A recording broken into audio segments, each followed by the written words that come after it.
Phones away? Yes? Oakley dokley. We're continuing our discussion of deviant behavior and how sometimes that means criminal behavior, but not necessarily. Sometimes the deviant is the one doing the right thing. Not that I would expect you to memorize this chart, but it is a kind of a useful chart in an attempt to define, well, what do you mean deviance and criminal behavior? And sometimes they are not the same thing. Let's start with green square. And this is any society. So any society has a majority of people that come to a conclusion about acceptable behavior. Let's just say a majority of society says, all right, black people should sit over there, says a majority. And so what they do is they create a set of rules, which we'll call guidelines. But someone breaks that rule. That person would be a deviant, deviating from the acceptable behavior. That person doesn't sit where they're supposed to. That person is now a deviant. And as a result, that person has committed a crime. And as a result, is punished. Now, what this might lead to is society saying, yeah, why stop there? Let's also say they can't drink from the same drinking fountains, and they can't go to the same schools, and they can't do this, and they can't do that, which as a result creates more deviance, and on you go. Okay? Now, this would indicate that that person who sat in the wrong spot is a criminal. Is that necessarily so? Yes, it's against the law. Okay, but is there any situation where the deviant engages in the behavior, but society changes as a result of the behavior of the deviant? Will is wrong. Anyone know what I'm talking about here? Okay, Rosa, a person that I admire greatly, a person who I have verbed her name. She Rosa'd.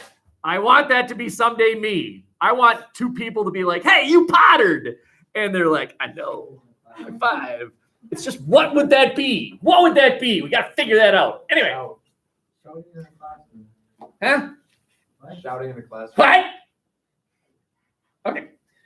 So deviance is conduct that violates the standards of a group, but be careful. That does not necessarily mean criminal behavior. Think about, actually, we'll talk about this more next week, a gang. A gang is a group. And if you deviate from the standards of that group, you're a law-abiding citizen. That means you're not a criminal, but you are violating the norms of that group. And again, we'll talk about this more later. So possible deviants who are not criminals. You are a deviant, but you're not a criminal. Well, how about people who are addicted? Now, as long as you don't get in a car and drive, you are engaging in legal behavior that's, or people who buy pornographic video materials. As long as you're old enough, and as long as you're not engaging in underage pornography, it's creepy but not illegal. Okay? Or if you have a fetish that what you like to do is buy Baker Square pies and sit in them. That's weird. That's deviant behavior, but there's nothing illegal about it. You just like to sit in Boston cream pie. Kind of like the sensation. God. Okay. People with disabilities. So how many of you saw the video about my nephew, Adam? Any of you see that one? Okay. He is a deviant. That doesn't make him a criminal, right? Although, as you remember from previous unit, that's exactly how they were treated decades ago. But today they're helped, not punished. He has a mental challenge, and he is, as a result, he deviates from society, but doesn't make him a criminal. Okay? Anybody with any sort of compulsive behavior. Compulsions work this way. There's some empty hole in your life which you then fill. Do you fill it with drugs? Do you fill it with alcohol? Do you fill it with gambling? Some people get the sensation of stealing. You know the girl, the mom on Stranger Things, Winona Ryder? She was caught shoplifting, right? And she's a Hollywood actress. She didn't need it. And when they asked her, well, why'd you do this? It was that high she got from being able to sneak out of the store and no one caught her, right? And I think she was caught stealing a comb, right? And she could afford it, but it's just that high. That's that thing you get, that high you get from engaging in the activity. Might be drugs, might be alcohol, might be whatever addictive behavior, but that makes you a deviant, not necessarily a criminal though. Maybe a criminal, but I mean, if you're addicted to cigarettes, that's not criminal behavior, but it is deviant behavior. Okay. If you violate laws, are you a deviant? No. Yes, you are. Are you a criminal? Are you a criminal? And at the moment, the answer would have to be yes. If you violate a law, at the moment, you're a criminal. But what if you Rosa the situation? That's the brilliance of Rosa Parks. And by the way, that, in my opinion, that's the brilliance of our nation. Our nation is sort of unique in that one of the ways you can get a law changed here is by breaking it on purpose. You break that law on purpose. You are able to argue in the U.S., unlike in other parts of the world. Yes, Your Honor, I broke the law. It's a stupid law. And in the case of Rosa, she ultimately was proven to be right. Can anyone else come up with another person who broke a law on purpose to prove it was a stupid law and society changed? Surely Rosa is not the only one who ever Rosa.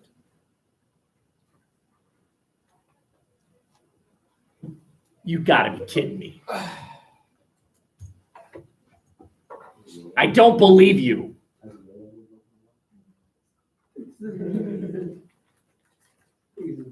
My son drew that adorable picture when he was in second grade. That's the kid that's trying out for Stillwater baseball as a senior. Who is that?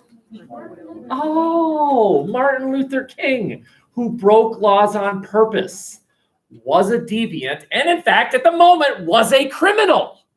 But society changed. How about Gandhi? He was sort of important in India, right? Broke laws on purpose. Any of you ever heard of John Scopes? You've heard of John Scopes? You should have. I taught you about him in this class. Who's John Scopes? Yes, okay. Taught evolution in the state of Tennessee. Even though it was illegal, you could not teach biological evolution in the state of Tennessee. You were supposed to teach creationism. He broke the law. He argued it was a dumb law. But I'm really glad you brought up that name, Hitler. Let's table that discussion for now. I would throw Hitler out there in a very different way. Okay, just relax. In a very different way. Jesus, Muhammad, some of these religious icons are sort of the same way. So yes, very good. Okay. Sometimes society changes, right? What's supposed to happen is the deviant is concluded to be a criminal. We then punish them. They then change. Sometimes society is the one that changes. The deviant was right. Right? Here's a picture of, that's Rosa. This is the day she was arrested. I always feel bad for that fella, right? That's the guy who has to fingerprint this dangerous criminal who had the guts to sit in a different bus seat. There she is getting fingerprinted in case she flees and they have to capture her and they need to positively identify her by her fingerprints. If they, offer and they can't positively identify her, we'll just fingerprint her. Oh yeah, the one who sits in a different bus seat. That's her. Poor guy. Okay. Rosa Parks engaged in what's called civil disobedience. That's what we're talking about. When you engage in deviant behavior, but society concludes you were right, you just engaged in civil disobedience. Happens all the time. So, for example, when a group of protesters shows up at a clinic where abortions are performed and lays down in the way of the door so no one can get in, and then the cops have to come and arrest them and lift them up and bring them into the car. That's a form of civil disobedience. They are engaging in criminal behavior because they think society is wrong. And it is possible that in the near future, the Supreme Court will maybe, and whatever your opinion here is, fine, this is American, think what you want. But it is possible that the Supreme Court will reverse the current legal practice of abortion. And just one little note there, right? So right now, the law of the land is dictated by a Supreme Court decision that was made in 1973 called Roe v. Wade. Anyone familiar with this? Roe v. Wade? Is this news to anybody? This is news to everybody. Okay. So right now, it is a Supreme Court decision that dictated that abortion is the legal law of the land, which isn't quite right. See, what the Supreme Court said is that states cannot outlaw abortion. Okay? Did you hear me? States cannot outlaw abortion. So let's say a future Supreme Court reverses that decision. Is abortion now illegal throughout the country? No? Explain. The states have the choice to. That's right. Thank you, Ian, for hearing what I was hoping everyone would hear. That would not reverse the decision and make abortion illegal throughout the country. What it would say is, all right, states, you get to decide. And clearly there would be some states who would immediately make abortion illegal. Generally, south of the Mason-Dixon line is basically where anything south, they're going to make it illegal. South is very conservative. States like Wisconsin and Minnesota, probably not. A little bit, just a different point of view up here. And again, I'm not saying better or worse, just saying it's different. Any questions here? Let's keep going. So I'm gonna. There's the term we need to learn about. It's called formal. Today we're going to learn about formal social control and informal social control. And I'm giving you. There's the term. I'm not giving you the definition. Instead, what I'm giving you is an example. And I'm wondering if anyone here can figure out what the definition is. The term is formal social control. That's the term. Can you come up with the definition? Here's an example. The United States has the highest incarceration rate on earth. For every 100,000 people, we have about 750 in prison right now. Now, you might think 750 out of 100,000, that's not much at all. That's actually less than 1%. Less than 1% of Americans are in prison right now. That's not high. That's one way of seeing it. And I'll give you another way of seeing it. Yes, it is high. It's bigger than anyone else. We are the highest. It's a relative. When you say that less than 1% is not a high number, what you are doing is an objective conclusion. I am saying, yeah, it is high because it's a relative conclusion. Did I lose anybody there? What is relativity? What does that mean? Let me, what? Related to other people in the group. Very good. It's relative to others. Perfect example. You stand up here. Come here. Stand right there. Is he tall? No. Yeah. Why did you say yes? Because he is taller than you. Is he tall? He's taller than I am. Wait, where are you going? Is he tall? Yes. Yes. No, he's not. Go away. Okay. Relative means compared to others. Does the United States have a high incarceration rate? No, it's less than 1%, says the objective conclusion. Yes, it's higher than anyone else, says the relative conclusion. Okay? Now, one thing I want you to note, a couple things I want you to notice. We're up there with number 2, silver medal, Russia. Gold medal, US, gold medal. Eat it, Russia. And number 3, bronze medal, Rwanda. The top 3 nations with the highest incarceration rate on earth are the US, Russia, and Rwanda. What a lovely 3-country set that is. Now, if one of you out there is saying, hey, wait a minute, where's China? They kill everybody, so they don't have. Right. Well, 2 things. 1, China does not cooperate with the organization that collects this data. China is a very xenophobic country. You think some people in the U.S. don't like foreigners? China. My God, they built a wall, right? They did the thing, right? You stay out, you crazy Mongolians. Okay. China, very xenophobic. They do not cooperate with the UN, and their execution rate is incredibly high. Question? Oh, I didn't have a question. You asked for the definition. In the Oh, very good. Okay. How many of you think you know the definition of formal social control? 2 of you. All right, take a shot. Control carried out by authorized agents such as police officers. Wow. Okay, that's pretty good. Anyone else want to enrich that definition? What is formal social control? Okay, let's think about this. You are all sitting here right now. Why? Because we'll be arrested if we don't. That's formal social control. Why else? You gotta find. That's informal social control. Why else? You gotta find. He said, if we don't, we'll get arrested and fined. That's formal social control. He said, because it's fun. That's informal. Formal, formal, informal. Is there any other reason why you're sitting here right now? It's normal. But why do you have to? It's That's formal social control. It's social. It's social. What? Really? That's informal social control. Do you get it? To gain a reward after 12 years of torture. Yes. Very good. If it's written down in some sort of a contract, it's formal social control. If it's fluid, because you want to be here, because it's fun, because you learn, that's informal social control. Okay, so back to the graph. What if America's just better at the jobs than everybody else?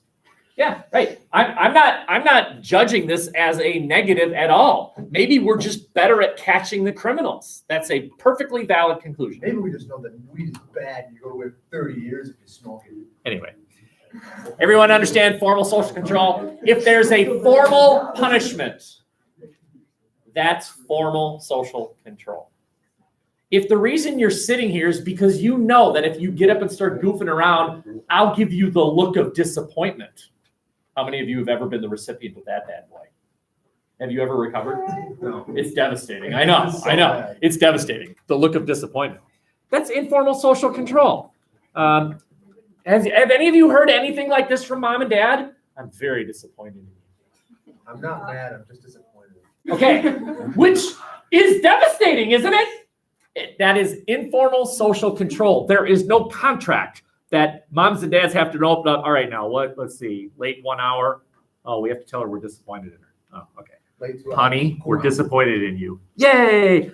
It's informal social control. It's a way of getting you to behave, but not through any sort of written language. It's a smile. It's an eyebrow. It's a look on the face. It's a pat on the back. It's a fist bump. It's the coach telling you he's proud of you. It's the teacher writing down, way to go, with happy smiles. And it's the teacher writing A+++ all the way around the room, because Ralphie's essay was brilliant. Any of you get that? Yeah. All right, that's informal social control. It's a great way of getting you to be. Okay? That's my Christmas story. Yes. My favorite. I think I have, was this is the better chart here. What I'm doing is showing you an example. What I'm doing is showing you an example of behavior that fits the norm of one circle, but violates the norms of another circle. So all of you right now are members of this thing called American society. And in American society, we have laws. Okay? So that's one circle that you're in. But you're also teenagers, and you belong in another circle. And so let's look at some of these statistics. This is relatively new, 18 to 24-year-olds who have engaged in the following behavior about something called binge drinking, which by definition means at one event you sit down and you consume a number of drinks, which I think says more than 10 drinks in an hour. 1/3 of people 18 to 24 said, yep, I have engaged in binge drinking in one sitting. So let's just look at the parameters of this. 18 to 24-year-olds. Can we conclude that everyone that engages in this behavior is violating the norms of circle number one, which is society? No.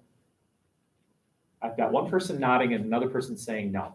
Can we conclude? The question again is this: can we conclude that everyone that is engaged in this behavior is violating the norms of circle number one, which is society? No. How many of you say no? How many of you say, well, yeah? And the answer is no. No. No. We can't. Now, who said no? How do you know? How do you know the answer is no? Because not all of them are going to. Very good. I mean, what if you're a 24-year-old? Is it illegal for a 24-year-old to sit down and just get hammered? It's not. It's not illegal. It might be questionable. There might be some questions of judgment, and maybe behavior after that sitting might lead the cops to become involved, but the behavior itself is not violating that circle. But let's go with it's an 18-year-old. Let's go with an 18-year-old. Can we now conclude? Yeah. Generally, the answer is yes. Okay, you are violating the norms of circle number one. Then why did you do it? Why did you do it? Peers. Right, because you want to fit in, because your friends are saying, come on, and you feel that pressure, and now you're engaged in behavior. These get more and more depressing. Not quite half have passed out at least once. That's consumption of so much that you lose consciousness. Okay, almost 1 out of 4 have passed out multiple times.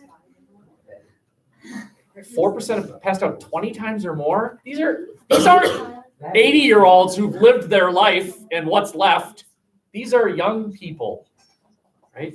That's how you live Let me say this before I read the next statistic. Research has shown that alcohol consumption is an inhibitor remover. 2 big words. Alcohol is an inhibitor remover. Does anyone know what I mean? It removes your inhibitors. Wow. Can anyone define it without using those? When I ask what running is and you say, well, it's when you run, I still don't know what running is. Walking very fast. That's wrong, actually. Because as you know, in the Olympics, walking is a sport. And Olympic walking is defined as travel from point A to point B, but one part of your body is always in contact with the ground. That's what walking is. You can't, running, sometimes you're, right? But walking, always in contact with the ground. That's what walking is. So they have like people like watching and see it like. Yes. Yes, you're exactly right. Speed walking. So you can Awesome. So you can basically run. Harder than you think. Believe me, I've tried. Anyway, where was I? Inhibitor remover. Oh yeah, it's an inhibitor remover. What does that mean? It removes your inhibitors. Very I still don't know what it means. I don't It's rid of the things that stop you.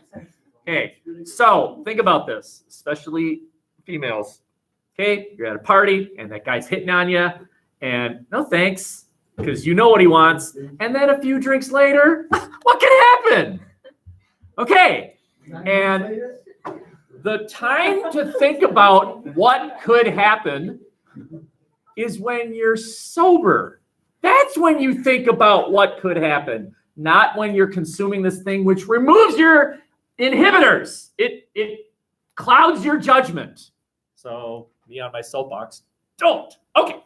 63% of people said that when they consume, they're more likely to engage in risky behavior, right? Sexual risky behavior, especially. Okay. This is an example of what I talked about yesterday. Does anyone remember the term? When engaging in a behavior violates one of the circles, but goes along with another circle. But you're a member of both. What are you experiencing? Social distance. Very good. Social control conflict. Excellent. Okay. Any questions here? Okay.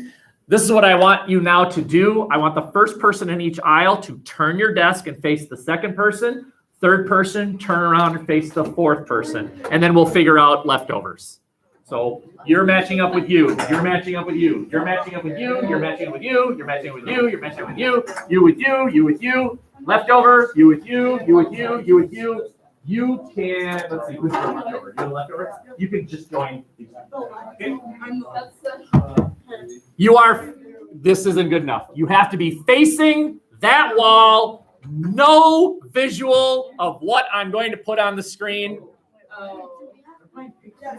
You're facing the screen. Okay. Person facing away, you need a clean sheet of paper and something that you're ready to write with.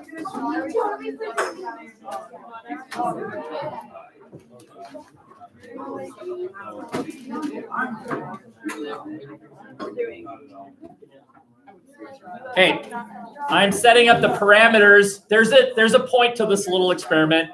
Trust me, there's a point, okay? If you are facing away from me now, I need you to pinky promise you will no longer face the front starting now. If you cheat, you've missed the point. Now, which one are you? I don't know. Be the person facing away. There we go. Okay, and you need your own piece of paper. Okay. We'll wait for her. Okay. I've received a pinky promise. I take that on behalf of everyone in the room. Okay. So the rules, I am going to put something on the screen. If you are facing the screen, you have to describe what you are seeing on the screen to your partner. Partner, listening only, draw what is being described to you. Person facing the screen, you cannot move your arms. You cannot show, like, no, it's like this. Nope. And to make it even more complicated, you cannot see what's being drawn. So do you have a folder or a notebook to build a wall between you and drawer? You cannot see what's being drawn. Drawer, obviously, you can see what's being drawn. You have a question?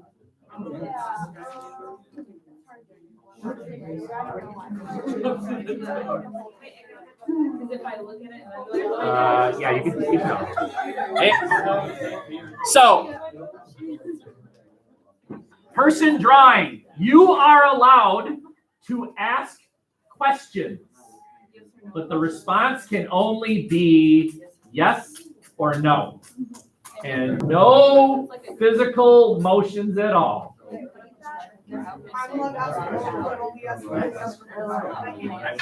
That's what I'm doing. Okay, now the rules are subject to change. Any questions? All right, let's see how this goes.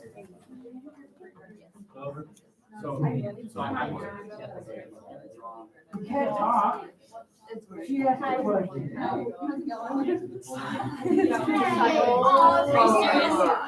Go.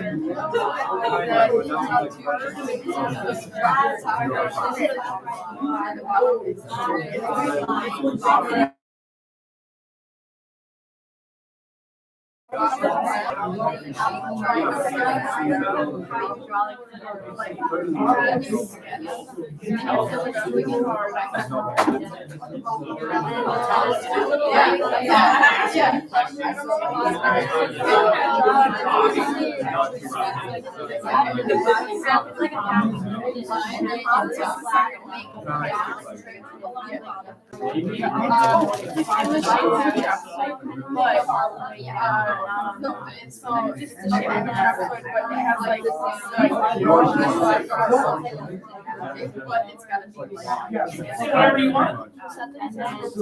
Person describing, you can say whatever you want. Go ahead. In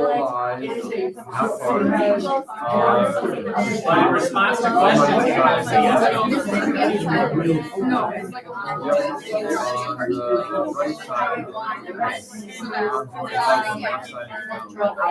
Yeah.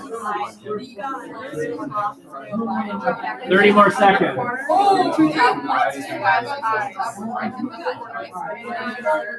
Behind the eyes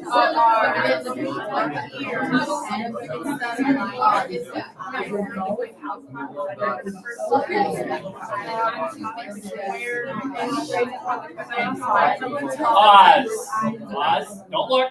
Pause. Okay.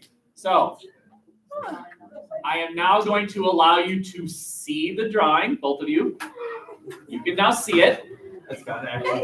Determine how it's going. Look, don't look. I said not to look.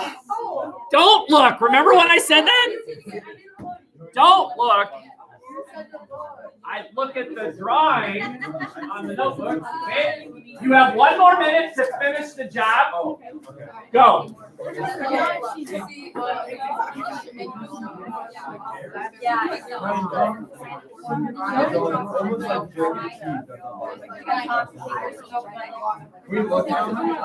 look. You can look at his picture. You can look at it. Yep. You can say, no, that's not right. Draw that circle bigger or whatever. You can look.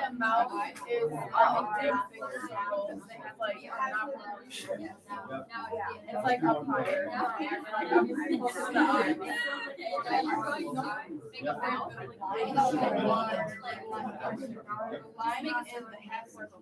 And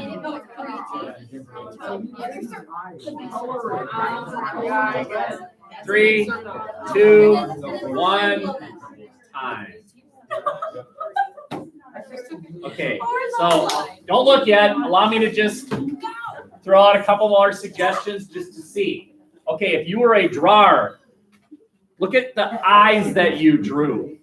There should be a circle, and then inside of it, another circle, and then inside of that, a third circle. A circle inside of a circle inside of a circle. There should be 3 circles. The second circle should be shaded black. Right? Okay. Look at the shape of the body of this bad boy. Don't look yet. I just want you to try and see if you can improve the drawing here. It is a series of letter U's going all the way around the body. That's how it should be shaped, a series of U's, a series of bumps. Okay? Across the top, it is a basically straight line. The arm of said creature on your right is waving high. And it has 3 fingers, and the middle finger is flipping you off. The left arm, as you're looking at it, is bent down, like he's carrying something pretty heavy, but he doesn't want it to come in contact with his own body, so he's kind of sticking his arm out. Okay? All right, you're welcome to look and see what you were trying to draw. How'd you do? Anyone have a drawing they're particularly proud of? You think it's up there with best? It's pretty good. The arms are a little long. Not bad, though. Okay, trade. We'll do it again. Trade spots. It would have been easier if I used the pen.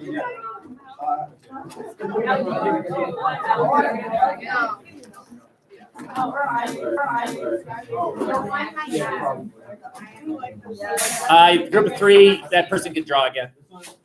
Right? Yeah.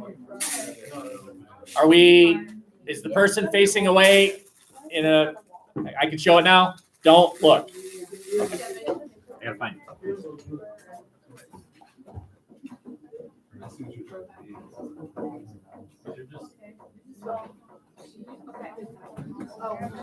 Go. There should be a wall between you and your.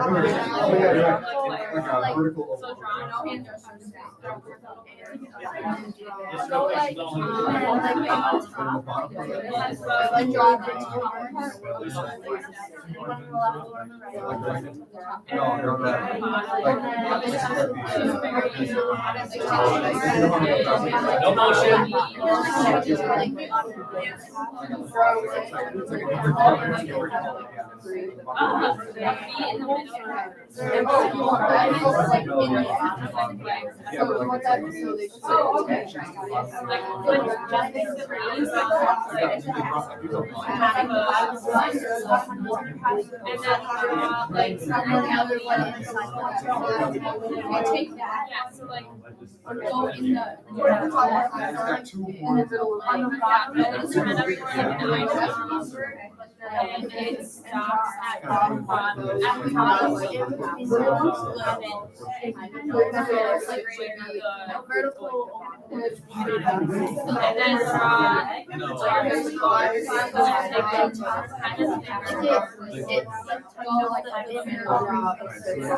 Thirty seconds.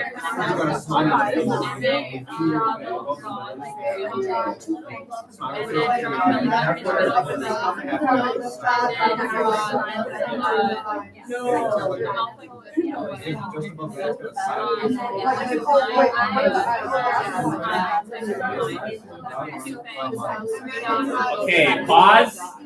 Now, I will explain this correctly. Last time was kind of my fault. Okay, when I say you can look at the picture, what I mean is person describing can now see the drawing that's been made by your partner. Drop the wall between you two, okay? You may now continue. You have 1 more minute to finish up. Go.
Okay, pause. Don't look. Don't look. Okay. Let me just throw out some suggestions here just to make sure. Check out the eyes. There should be 4 circles per eye. Circle, circle, circle, circle. 4 circles.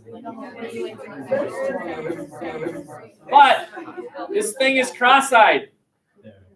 It's cross-eyed. Did you describe the body as basically an Easter egg? It's an egg. And the belly is a football shape, right? So a football is curved and it's curved, but the ends are pointed. Look at the belly. You see the football? How many of you got the belly button? Yeah. Okay, good. Did you get the freckles? Yeah. Did you get the slight happy face with 2 fangs? Wow. Did you get the 3 claws per arm and leg? Yeah. Really? Yeah. I gotta see this drawing. You're ready to look. Go ahead. See your masterpiece. How'd you do? You know, it's not hair. The feet. Lauren, I told you I was right. Anyone have one that you're particularly proud of? These are the legs. And you were like, this is how far we got. That's cool. No, that's fine. I'm so terrible.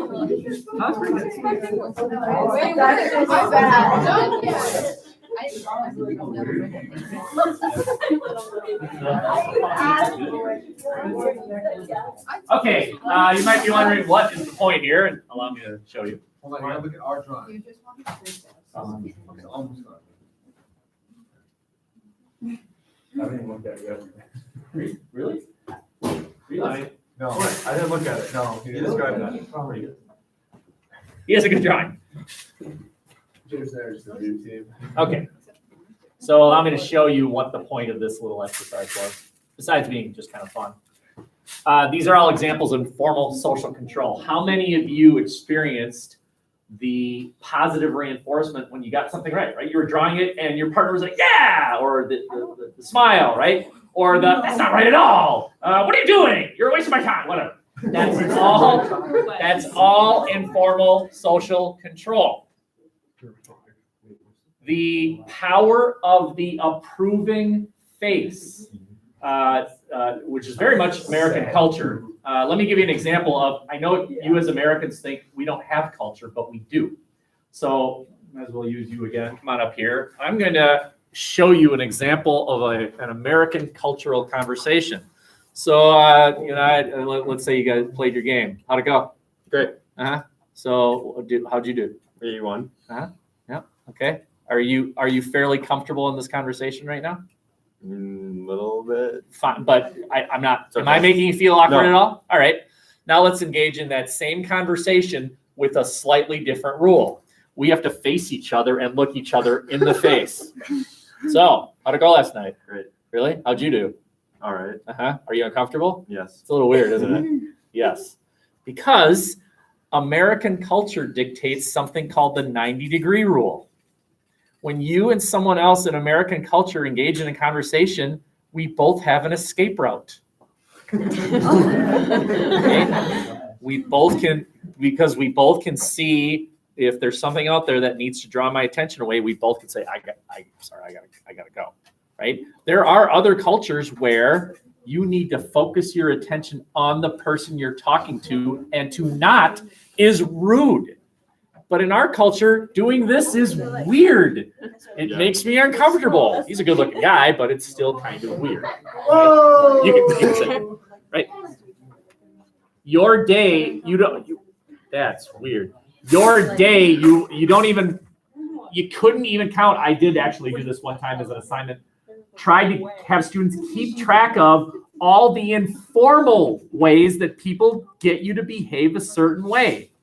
From, have you had this experience where someone wants to talk to you, or no, you're the one who wants to talk to someone else, and they are engaging in the conversation with you, but it doesn't take long for you to figure out, okay, this person really doesn't want to talk to me. Any of you had that experience? Okay, it's amazing sometimes how people don't pick it up. But let me allow you to say this, right? You're trying to engage in that conversation, and while you're talking to this person, they keep walking. Right? They don't stop walking as you're talking to them. Or as you're talking to them, they're still like cleaning. What they're trying to tell you is, I don't want to talk to you right now. Right? That is, of course there are exceptions. But sometimes, again, in American culture, that is a way of kindly telling you, well, I don't know about go away, but that's the idea. I don't want to talk. Okay, just some facial expressions, and what email and texting have robbed is the ability of language to get across the opposite message. Right? Just the ugliest person walks by, and I say to you, "Gosh, she was beautiful." Okay, but you picked up my message was she isn't. You do that in a text message. Mr. Potter? There is no sarcasm font.